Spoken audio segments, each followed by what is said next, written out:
Okay? Mapapa-confess ako dito. Tell me about the day I was born. How well do you remember that day? I remember it very well. Cesarean ka kasi, ang nakaplano at 7 in the morning, they were going to take your mother in. I didn't sleep.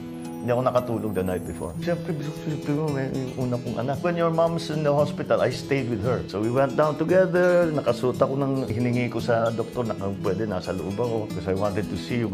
And we did the usual thing, they put your mother to sleep. And then I was there and I couldn't, when you came out, I remember it so well. First of all, you were blue. Most babies are blue when they first come out. Nanganak na si Lisa. Then I looked at you and said, but there's something wrong with this boy. Why is he that strange color? And you know, it's not like in the movies, right? There's still something wrong with me now. Yeah, well, maybe that had something There's to a do correlation. with it. But then, yeah, you came out, and yeah, it was the happiest day of my life. Until Simon and Vinny, of course. Well, that was happy too. They're equally happy. It's life. You cannot imagine what that feels like. Why? One day. I can't. One day. Not anytime soon. What was the first music album you bought?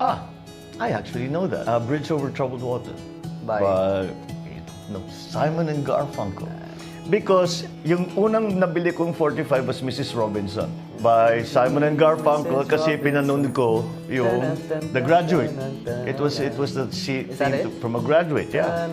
So that's the first 45. And then nung lumabas ang Bridge Over Troubled Water, dahil gusto ko na yung Simon and Garfunkel, I bought it. That's the first album I bought.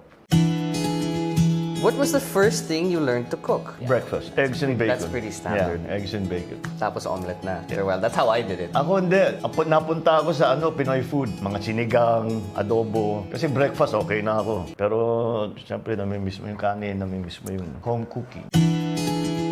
Was it a good idea to be a reservist? Yes. There is a camaraderie, may brotherhood ang mga sundalo. Basta't may pinagdaanan kayo at may pinagsamahan kayo. Habang buhay talaga yan. At saka yan talaga literally hanggang kamatayan. Kaya't naiba talaga ang relationship ng mga sundalo sa isa't isa. You could have dinner with 3 famous people, living or dead.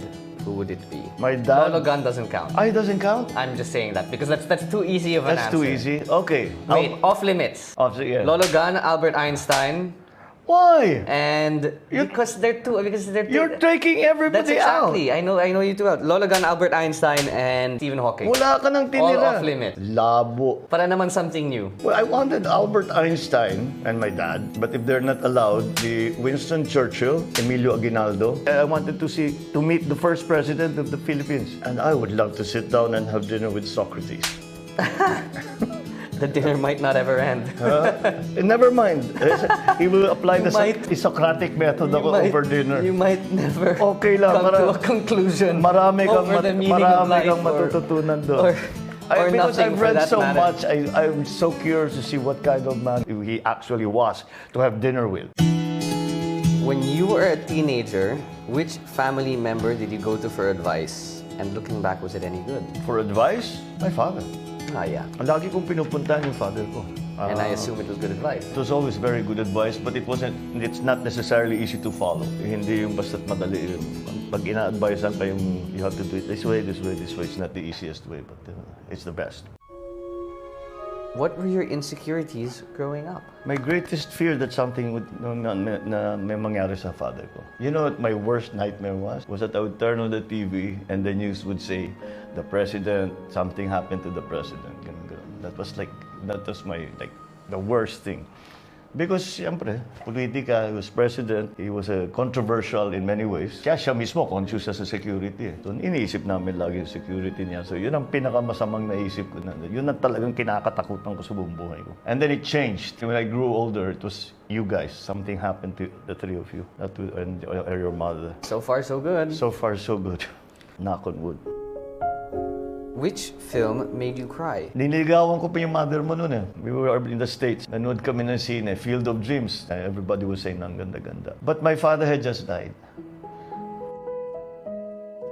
Kaya nung nakita ko na, naglabasan yung mga, tapos nag-usap na yung mga mag-ama.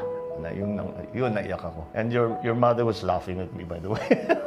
just FYI. Why am I not surprised? If I were to enter fatherhood soon, announcement, not anytime soon, thank God, what's your advice to me? It's hard to give advice. There's no real template. Me, the only advice I give any parent, but you especially, and you, my kids especially, just love your child. That's it. Just love your child. You might go wrong loving them, but no, you won't go far wrong. You'll come back and it will be okay. And when do you feel happiest?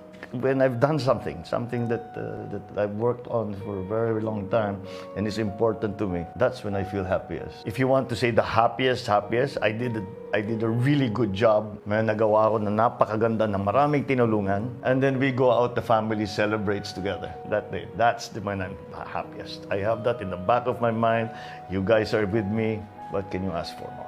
I remember after the windmills were operational in Bangi, diba, we all went out for dinner in the Wag. Yeah, in the Wag. Oo, kasi natapos na. Tagal, pinaghirapan namin Yeah, I yun. remember that.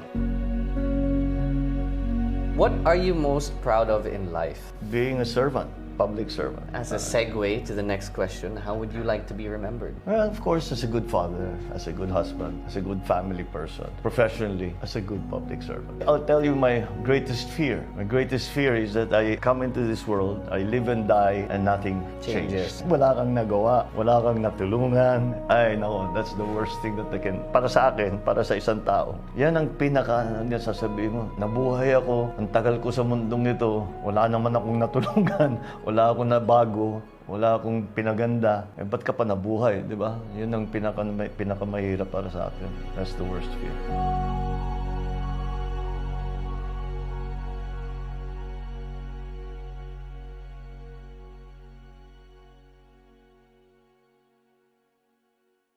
Hi guys, once again, thanks for watching our dad's vlogs. If you want to see more, remember to share, Like, And subscribe.